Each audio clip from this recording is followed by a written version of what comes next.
দুটো ম্যাথ আছে, ম্যাথ দুটো সলভ করব। কত সময়ে 72 টাকা 6.14% বার্ষিক সুদে 81 টাকা হবে?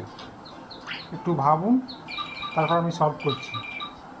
কোনো ভগ্নাংশের লব 200%, হর 350% বৃদ্ধি করা হয়, যার ফলে ভগ্নাংশটি 24/5 মূল ভগ্নাংশটি কত? 24/5 মূল ভগ্নাংশটি কত? ঠিক আছে, সলভ করুন। আমি চেষ্টা করুন, আমি সলভ করে দিচ্ছি।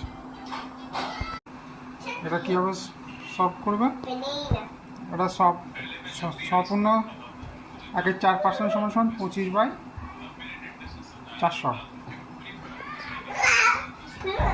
25/400 সুদ হবে, সুদ পাবে কত? 81 মাইনাস 72 সমান 9 টাকা। 72 টাকার এক বছরের সুদ হয় কত? ওই 72 ইন্টু 25/400 কাটাকাটি করে হচ্ছে 9/2। 9/2 হয়েছে কাটাকাটি করে, এই যে 9/2। 2 টাকা সুদ হয় এক বছরে, আর 1 টাকা সুদ হয় কত? আর 9 টাকা, এই যে 9 টাকাটা আছে, এই 9 টাকাটা সুদ হচ্ছে কত? ওটা 2 বছরে। তাহলে বুঝতে পারলেন? না বুঝতে পারলে কমেন্ট করবেন, কমেন্ট করে জিজ্ঞাসা করবেন।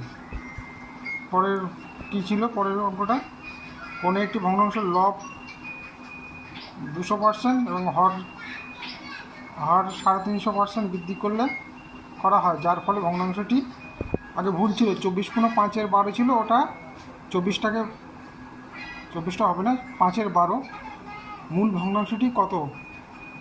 আমরা জানি লব মানে উপরেরটা, হর মানে নিচেরটা। এবার 350% বৃদ্ধি মানে 350% বৃদ্ধি মানে বৃদ্ধি পায়, মানে 100 থাকলে সে কত হচ্ছে? 350, আর ওদিকে 100 মানে 450 হচ্ছে।